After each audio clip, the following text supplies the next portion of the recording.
Okay my dear students, आज की class रहेगी अपनी 11th हिंदी मीडियम के स्टूडेंट्स के लिए, यानी RBSC स्टूडेंट्स के लिए। अपना चैप्टर 7 रनिंग में था बेटा, चैप्टर 7 पढ़ रहे थे। इससे पिछले चैप्टर में हम पढ़ चुके थे गुणन गति से संबंधित कुछ राशियां और उनके सूत्र और उनमें संबंध, जैसे रेखीय वेग और कोणीय वेग में संबंध, रेखीय त्वरण और कोणीय त्वरण में संबंध और गुणन गति के समीकरण। आज हमारा टॉपिक रहेगा बेटा बल आघूर्ण। आज का टॉपिक रहेगा बेटा बल आघूर्ण, जिसे लिखा जाता है टॉ वेक्टर से। इसको क्या बोलते हैं बेटा? टॉ बोलते हैं। तो आज का टॉपिक रहेगा बेटा बल आघूर्ण। तो देखिए बेटा, बल आघूर्ण क्या होता है? यदि हमारे पास सपोज ये कोई द्विध्रुवीय निर्देश तंत्र है, ये एक्स अक्ष है और ये वाई अक्ष है, और ये बिंदु O है जो इसकी घूर्णन अक्ष है, यानी कोई पिंड इस अक्ष के सापेक्ष घूर्णन गति करेगा, यानी इसको बोलेंगे अपन क्या? घूर्णन अक्ष। ये कहलाएगी बेटा घूर्णन अक्ष। सपोज इस घूर्णन अक्ष से स्मॉल r वेक्टर स्थिति पर ये कोई बिंदु P है। क्या है बेटा? ये कोई बिंदु P है जिस पर रेखीय बल लगाया जाता है। सपोज ये बल है कैपिटल F वेक्टर, है बेटा? एक बल लगाया जाता है कैपिटल F वेक्टर। तो सुनना बेटा कि बल आघूर्ण क्या होता है? बल आघूर्ण जो होता है ये होता है कि किसी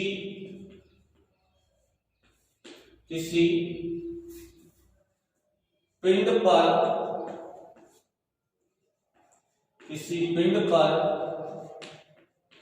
लगाए गए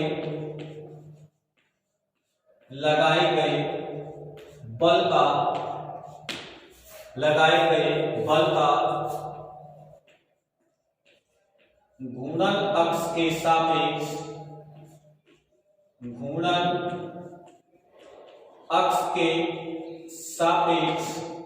आघूर्ण, घूर्णन अक्ष के सापेक्ष आघूर्ण बल आघूर्ण कहलाता है। बल आघूर्ण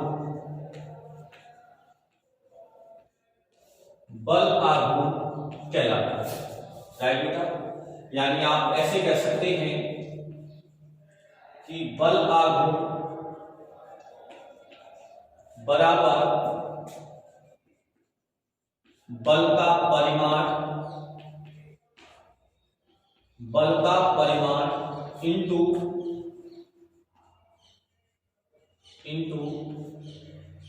आघूर्ण भुजा। बल का परिमाण इंटू आघूर्ण भुजा, या इसे बोलेंगे बल आघूर्ण बराबर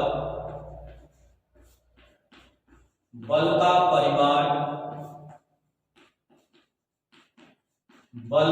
परिमाण इंटू घूर्णन अक्ष से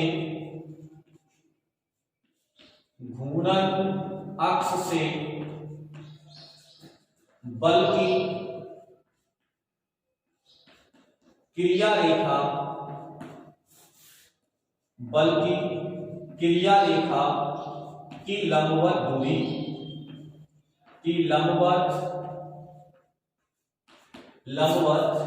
दूरी। तो बेटा लंबवत दूरी कैसे निकालेंगे? देखिएगा, ये बल है तो इस बल की क्रिया रेखा क्या होगी? इसको पीछे की तरफ अपन ऐसे बढ़ा देते हैं। अगर इसे पीछे की तरफ बढ़ाते हैं और यहां घूर्णन अक्ष से अपन एक लंब डाल देते हैं इधर, ध्यान रखें ये कोण कितना होना चाहिए, 90 डिग्री। कितना है बेटा ये, 90 डिग्री। इसको मैंने नाम दे दिया, जैसे ये सपोज बिंदु P है तो इसके लिए कोण कैसे निकालेंगे, सपोज इसको आगे बढ़ाया तो ये कोण क्या है बेटा, थीटा। तो ये कोण भी क्या होगा बेटा, थीटा।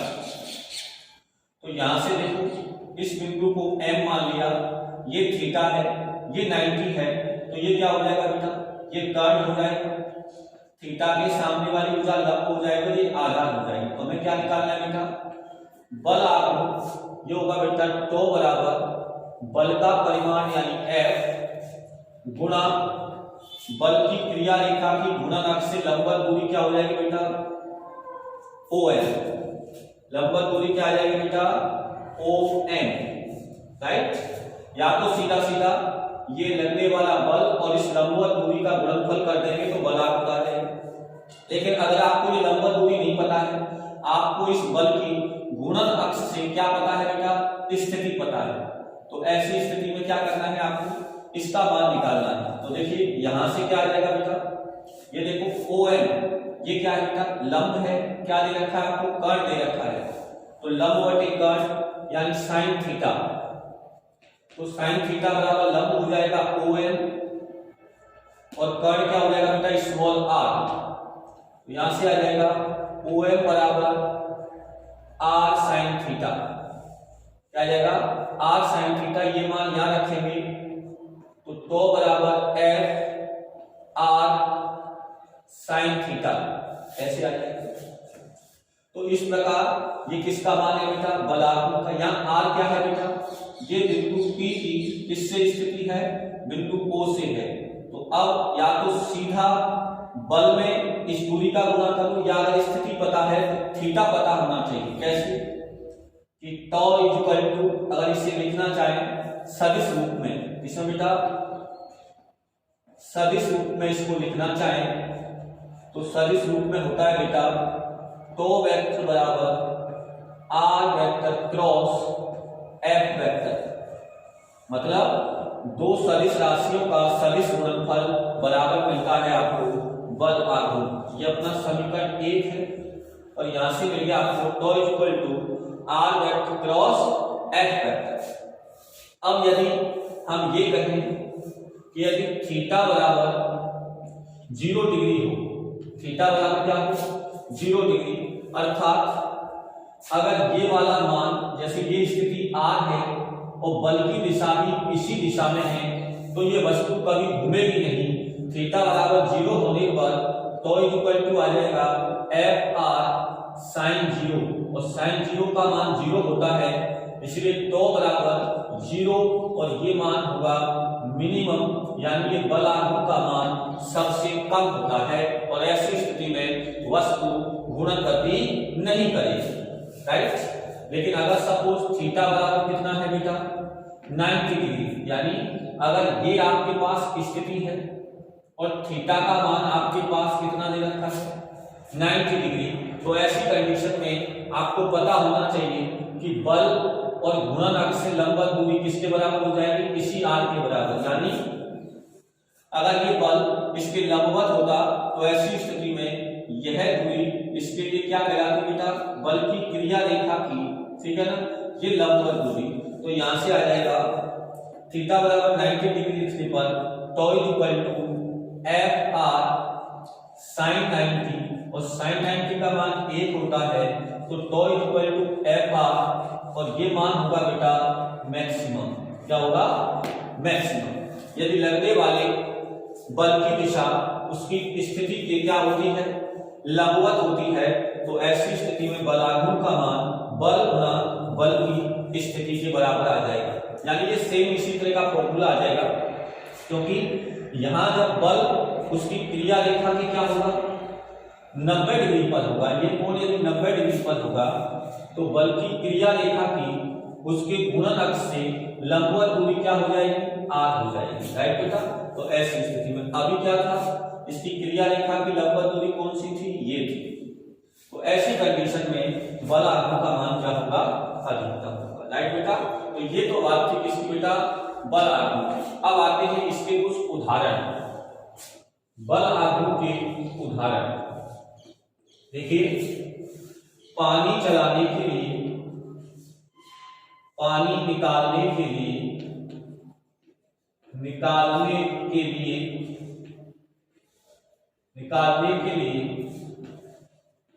हैंडपंप का हत्था लंबा लिया जाता है, आपने देखा होगा कि अगर ये हमारे पास कोई हैंडपंप है तो इसका जो हत्था होता है वो कैसा लिया जाता है, लंबा लिया जाता है। क्यों? क्योंकि जब हम इस पर बल लगाते हैं तो बल की दिशा और ये क्या कहलाती है बेटा, लंबवत दूरी। तो ऐसी स्थिति में ये लंबवत दूरी का मान बढ़ जाएगा तो कम बल से ज्यादा बल आघूर्ण उत्पन्न किया जा सकता है। यानी F के मान को कम रखते हुए R के मान को बढ़ा दिया जाए तो टॉ का मान बढ़ जाएगा। ये इसका उदाहरण हुआ। दूसरे नंबर पर बेटा आपने देखा होगा खिड़की या दरवाजे,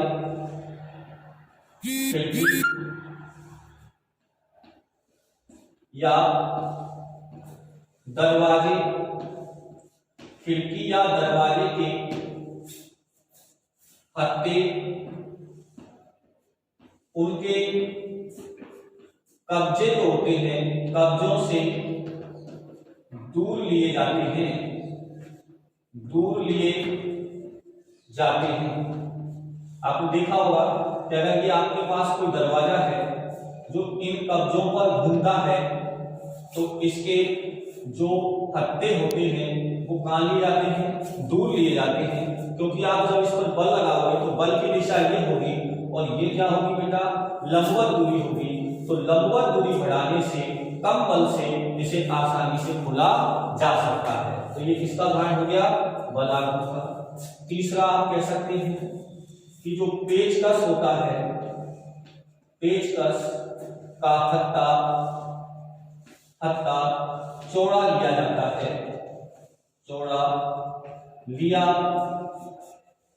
है, राइट बेटा। पेचकस का जो हत्था है वो भी चौड़ा लिया जाता है ताकि कम बल से उसे आसानी से घुमाया जा सके। और नंबर 4, जो कुम्हार का जो चाक होता है जिससे वो बर्तन बनाता है, जो कुम्हार का चाक है उसका छिद्र चाक की परिधि पर लिया जाता है,